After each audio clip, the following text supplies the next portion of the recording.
Appel où on m'a demandé de faire partie de l'équipe deuil. J'étais loin de me douter de ce que j'allais vivre. Et au départ, j'étais très surpris. Et je l'ai dit, je l'ai même partagé aux prêtres. C'est-à-dire, c'était pour moi un grand moment de catéchèse. Je me suis aperçu de ça. D'abord, j'ai découvert qu'il y avait un lien entre les rites du baptême et les rites de célébration d'obsèques. Ça m'a frappé.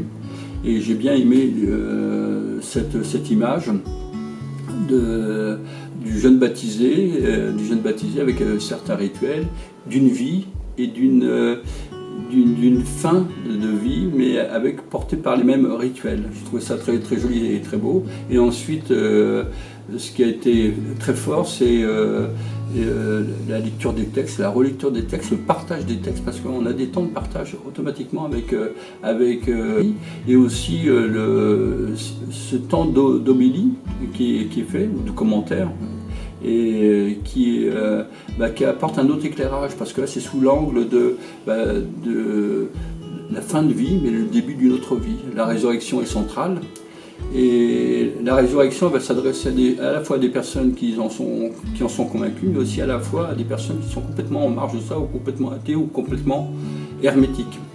Et donc ce temps c'était pour moi d'avoir avant tout un temps de catéchèse. Et après, l'enrichissement personnel, c'est lors de rencontres. Lors de rencontres, c'est un enrichissement. C'est l'échange, on rencontre l'autre. Bien sûr dans sa douleur, mais il a envie de parler du défunt. Et on s'aperçoit qu'en parlant du défunt, finalement, d'abord c'est la cérémonie qui débute, déjà d'une part, mais ensuite on parlait de faire vivre l'espérance chrétienne, elle démarre dans ce dialogue-là.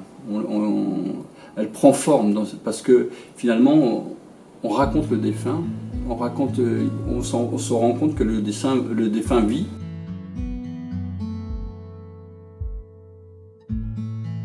Quand on prépare ensemble une célébration, on s'est autorisé, maintenant il y a 2 ou 3 ans, à élaborer une célébration seule.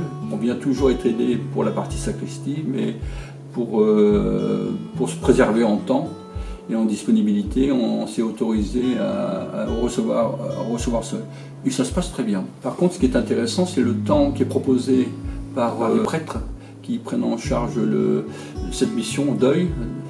Et ce temps d'animation-là, on regroupe l'ensemble des prêtres et des diacres. Ça, c'est un temps d'enrichissement très, très fort d'abord, et indispensable pour moi.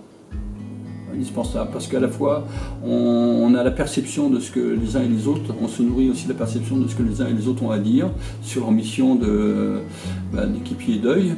On a aussi la réflexion des prêtres, on a un temps de formation aussi, qui est bien, et puis une relecture du rite, d'une liturgie des funérailles qui est nourrie parfois d'exemples précis et concrets. Ça c'est très bien ça, et ça me paraît incontournable.